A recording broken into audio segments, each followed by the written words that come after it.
గుంతకల్లో floating area కాబట్టి ఎక్కువగా ఆటవాళ్ళు ఈ రౌడీజం కనిపిస్తుంటుంది.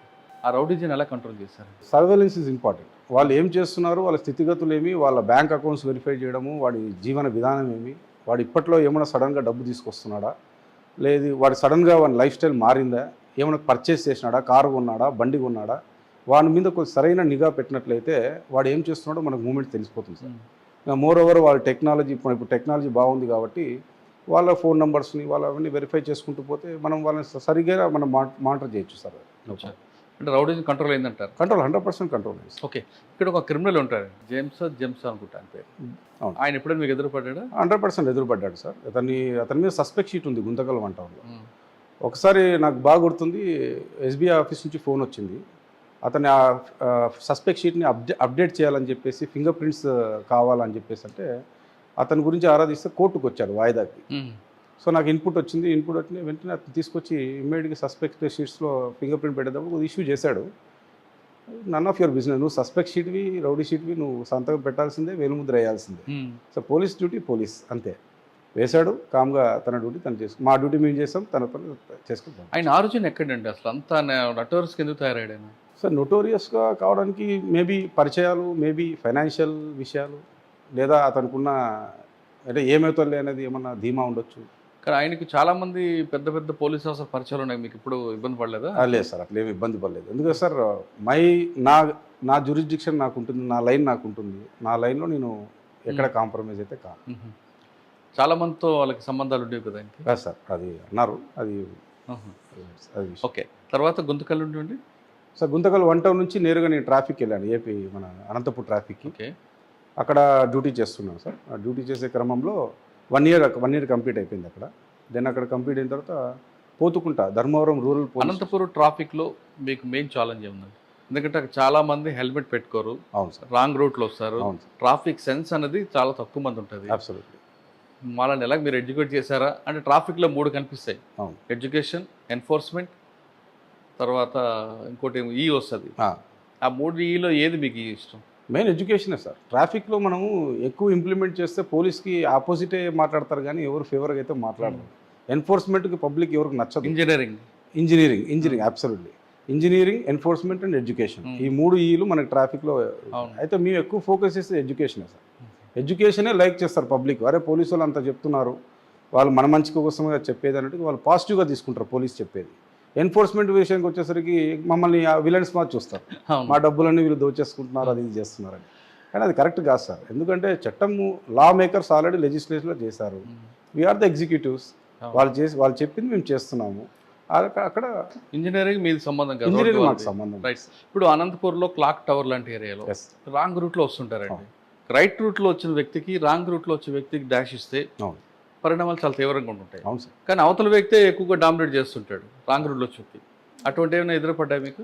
చాలా ఎదురుపడ్డాయి sir. Even drunk and driving చేసేటప్పుడు ఇంకా అది మాకు పెద్ద యుద్ధం లాంటిది అనమాట. నైట్ కరెక్ట్గా 9:30, 10 అవర్స్లో మేము డ్రంక్ అండ్ డ్రైవింగ్ చేసే వెహికల్ని సీజ్ చేసే క్రమంలో ఆ డ్రంక్ చేసిన పర్సన్స్ ఇష్టానుసారం మాట్లాడతారు, వాళ్ళతో మాట్లాడు, నీ సంగతి చూస్తాము, నేను ట్రాన్స్ఫర్ చేస్తాము, ఇవన్నీ జరుగుతుంటాయి సార్. అటువంటి సంఘటన గుర్తుందా చెప్పండి? చాలా ఉన్నాయి సార్. అబ్బా అలాంటి సంఘటనలు మేము డ్రంక్ అండ్ డ్రైవింగ్ అంటే మాకు టాస్క్. ఇంకా అలాంటి వాళ్ళు 10 మంది తారసపడుతుంటారు. మేము ఎలా అయిపోయినామంటే సార్ న్యూట్రల్ అయిపోయాం. ఇంకా వాళ్ళతో ఎందుకు ఆర్గ్యూ చేయాలి అనవసరంగా? ఇప్పుడు వాడు డ్రంక్ అండ్ స్టైల్లో ఉన్నాడు, వాడి మైండే వాడి కంట్రోల్ లేదు.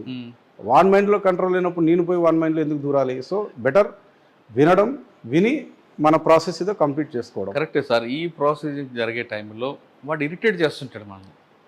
ఇక్కడ పేషెన్స్. మార్నింగ్ నుంచి ఉదయం వస్తే డ్యూటీకి సాయంత్రం వరకు ఉంటారు. అవును sir. Traffic drunk and drive అంటే కొంచెం అడిషనల్ డ్యూటీ అది. అవును సార్. మధ్యలో 2 గంటలు గ్యాప్ ఇచ్చిన మీరు మీ మైండ్ కంట్రోల్ తెచ్చుకున్నా ఆయన ఇరిటేషన్ చేసే ముందు ఒక్కోసారి బ్రేక్ అవుతుంటుంది. అటువంటిప్పుడు మీరు ఏమైనా? ఉంటుంది సార్. అలాంటప్పుడు కొద్దిగా ఇప్పుడు కొట్టే పరిస్థితి అయితే లేదు. ఎందుకంటే మాకు అప్పుడు బాడీ ఓన్ కెమెరాస్ అనేవి ఉండేటివి.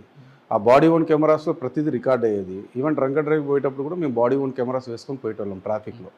సో మాకు కూడా ఎవిడెన్స్ అది, వాడు ఎట్లా బిహేవ్ చేస్తుంటారా.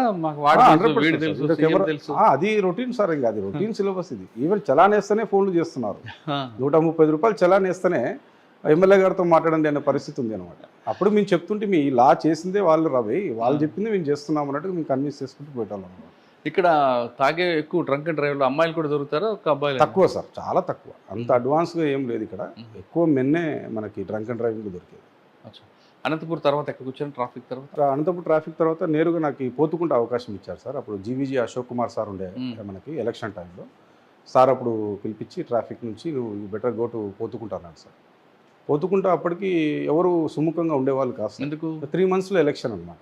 అచ్చా. 2019 3 monthsకి ముందు ఎలక్షన్ ఉంది. ఆ ఎలక్షన్కి అక్కడ ఫ్యాక్షన్ దగ్గర 7 to 8 విలేజెస్ భయంకరమైన ఫ్యాక్షన్ అక్కడ. మన ధర్మవరం రూరల్, అది ధర్మవరం రూరల్ స్టేషన్ సర్కిల్ పోతుకుంటా అంటారు దాన్ని. ఆ పోతుకుంటా స్టేషన్ కింద 8 విలేజెస్, వెరీ కాంప్లికేటెడ్ విలేజెస్. అవి బ్యాడ్ బ్యాక్గ్రౌండ్ ఉన్న విలేజెస్ అనమాట. అవి అక్కడికి పోవాలంటే ఎస్ఐస్ కొద్దిగా ఎలక్షన్ టైంలో మాకెందుకు రిస్క్ అన్నట్టుగా ఆలోచించేవాళ్ళు సార్. కానీ మేము అట్లా అనుకోలేదు, ఛాలెంజ్గా తీసుకున్నాం. ఈవెన్ ఛాలెంజ్ ఏమొచ్చిందంటే ఎలక్షన్ సార్ 2019 ఎలక్షన్ పెద్ద టాస్క్. 2019 జస్ట్ 3 months ముందర ఒక ఎస్ఐ పోయి అక్కడ ఊర్లలో తిరగడము, లేదా ఆ టోపోగ్రఫీ అంతా అర్థం చేసుకోవడము, ఇదంతా టైం బీయింగ్ చాలా కష్టపడాల్సి వస్తుంది. అంటే ఆ ప్రాంతంలో మీరు చెప్పారు బ్యాడ్ ఫెలోస్ ఎక్కువ ఉంటారు. మీకు ఏరియా డామినేషన్ ఎంత టైం పట్టిందండి ఇక్కడ? సార్ ఏరియాకి డామినేషన్ ఫ్యామిలీ మేము ఇక్కడే పెట్టేవాళ్ళం సార్. అప్పుడు గుంతకల్ ఇక్కడే ఫ్యామిలీ పెట్టాను. నేను మాత్రం అక్కడే పనిచేశాను కాబట్టి నాకు ఎక్కువ టైం దొరికింది. సో ఫ్యామిలీ నా దగ్గర లేరు కాబట్టి నేను ఎక్కువ యాక్సెస్ చేయడం వల్ల 2.5 months ఖచ్చితంగా పడుతుంది సార్ ఒక ఏరియా మీద గ్రిప్ తెచ్చుకోవాలంటే. కానీ మీరు వెళ్తారు ప్రతి గ్రామంకి టచ్ చేస్తుంటారు. ఆల్రెడీ మీలాంటి ఎస్ఎల్ చాలా మంది చూస్తుంటారు అక్కడ. వచ్చాడు పోతాడు అనుకున్నారా, లేదు మీ బ్యాక్గ్రౌండ్ తెలిసి జాగ్రత్తగా ఉన్నారా? అట్లేం లేదు సార్. ఇప్పుడు వాళ్ళకి నేను కొత్త వ్యక్తినే, వాళ్ళకి 100% నేను కొత్త వ్యక్తిని. నేను ఎలా చేస్తాను ఆ టైంలో అనేది డిపెండ్స్ ఆన్ మీ. అండ్ నా ఐడియాలజీ ఏందనేది వాళ్ళు అర్థం చేసుకోవాలి. ఇప్పుడు స్టేషన్కి వస్తే వాళ్ళతో ఎలా బిహేవ్ చేస్తున్నాడు సార్ ఎస్ఐ గారు, ఊర్లో ఉన్నప్పుడు ఎలా బిహేవ్ చేస్తున్నాడు, రౌడీ షీటర్స్తో ఎట్లా బిహేవ్ చేస్తున్నాడు, మనం ఎక్కడ ఎలా మాట్లాడాలో అలా మాట్లాడి వాళ్ళని చక్కగా చేసుకుంటే then it is more than enough sir police. Okay. పోతుకుంట్లో మీకు ట్రబుల్ మాంగర్స్ ఎవరండి? ఎంతమంది? చాలా మంది ఉన్నారు సార్. రౌడీ షీటర్స్ దాదాపు 80 నుంచి 90 మంది దాకా షీట్స్ ఉన్నాయి. వెరీ నోటోరియస్ జ్యూరిస్డిక్షన్ అది. అక్కడ గతంలో అంతే సార్, బాంబులు వేసుకునేది, ఒక్కొక్కరు మర్డర్ జరిగితే ముగ్గురిని చంపడము, కొన్ని ఇన్సిడెంట్స్ జరిగాయి. కొన్ని చోట్ల కామరెడ్డిపల్లి అనే ఒక విలేజ్ దగ్గర స్టేట్ ఇష్యూ అయింది అది. తర్వాత రాయల్ చెరువు అనే చోట 2004 ఎలక్షన్స్ టైంలో అక్కడ ముగ్గురిని చంపారు. సిసి కొత్తకోట అని ఒక విలేజ్ ఉంది, అక్కడ 7 మందిని చంపారు. అట్లా చాలా రకరకాల సార్ అటువంటి బ్యాడ్ ఫెలోస్ని అనంతపూర్లో గతంలో పనిచేసిన ఒక ఎస్పీ ఉదయం లేచిన వెంటనే బ్యాడ్ ఫెలోకి కళ్ళ ముందు పోలీసులు కనబడాలి అని నేను తీసుకొచ్చి కౌన్సిలింగ్ చేయించేవారు. Super sir. దాని ఇంపాక్ట్ ఉంది కాబట్టే ఇప్పుడు పోలీసింగ్ ఈ మాత్రమే జరుగుతుంది. ఆ ఇంపాక్ట్ ఇప్పటికీ నడుస్తుంది. 100% ఉంటుంది సార్. ఆ భయమే నడిపిస్తుంది సార్. 100% బాగా చేస్తారు సార్ ఆఫీసర్స్ అందరూ. వాళ్ళ ఐడియాలజీ డిఫరెంట్ సార్. ఇప్పుడు చేశారు, చాలామంది కూడా అదే పంతాలోనే ఉన్నారు. బట్ ఇప్పుడు అదే ఇందాక మనం మాట్లాడుకున్న అవేర్నెస్ కొద్దిగా ఎక్కువ రావడం, ఫ్రెండ్లీ పోలీసింగ్స్, ఇవన్నీ టాపిక్స్ ఉన్నాయి కాబట్టి మా ఐడియాలజీ కూడా డిఫరెంట్గా మార్చుకున్నాం సార్. ఓకే. అక్కడ పోతుకుంట తర్వాత అంటే సో పోతుకుంట తర్వాత అంటే ఎలక్షన్ టైంలో మీకు ఎలాంటి డిస్టర్బెన్స్ లేదు? ఎలక్షన్ టైంలో ఏం లేదు కానీ సార్, అక్కడ కూడా క్లాసిక్ కేసు ఒకటి, మంచి కేసు సార్. 2019-20 పీరియడ్లో బాబ్జాన్ అని ఒక అఫెండర్ని పడుతుంది. ఫ్రెష్గా అతను ఏం చేస్తాడంటే సార్, వాటర్లో ఒక బాడీ తేలుతూ ఉంది, సగం బాడీ అంతా మునిగిపోయింది, కాళ్ళు ఒకటి పైకి లేచాయి. అక్కడ ఇన్ఫర్మేషన్ వచ్చింది, ఇట్లా ఒక డెడ్ బాడీ నీళ్ళలో ఉంది అని చెప్పేసి. ఇమ్మీడియట్గా సీన్లోకి వెళ్ళాము. చూస్తే ఒక పర్సన్ ఐడెంటిఫై చేశాము. ఆ ఐడెంటిఫై చేసిన పర్సన్ ఎవరు చంపిండొచ్చు అని చేస్తే ఈ వ్యక్తి బయటపడ్డాడు. ఇక్కడ ట్విస్టింగ్ ఏముంటుంది సార్, అది నార్మల్, అది ట్రేస్ చేయడము పట్టుకోవడం నార్మల్. వాడిని ఇంట్రాగేషన్ చేసేటప్పుడు మేము నైట్ కూర్చున్నప్పుడు కొత్త విషయాలు బయటపడ్డాయి.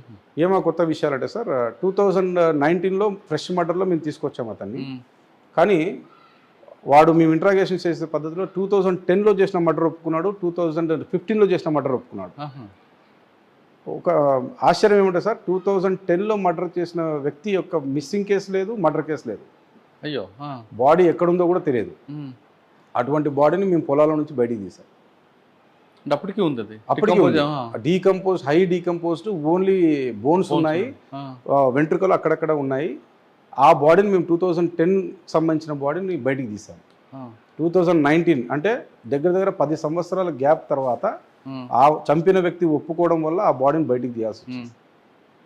చంపిన వ్యక్తి ఒప్పుకోవడం వల్ల ఆ బాడీ బయటికి తీయాల్సి. ఆయన ఎవరండి చనిపోయిన వ్యక్తి? ఎవరు? అతను వచ్చేసి అక్కడే సార్, వాడు ఈ ముద్దాయికి కో అఫెండర్ ఒకప్పుడు. వీళ్ళని రాయదుర్గంలో ఆటోలు టైర్లు దొంగతనం చేసే కేసులో పట్టుకుంటే ఫస్ట్ చనిపోయిన వ్యక్తిని పట్టుకున్నారు పోలీసు వాళ్ళు. పట్టుకున్నప్పుడు వాడు వీని పేరు చెప్పినాడని చెప్పేసి వీని తీసుకుపోయి మర్డర్ చేసినారు.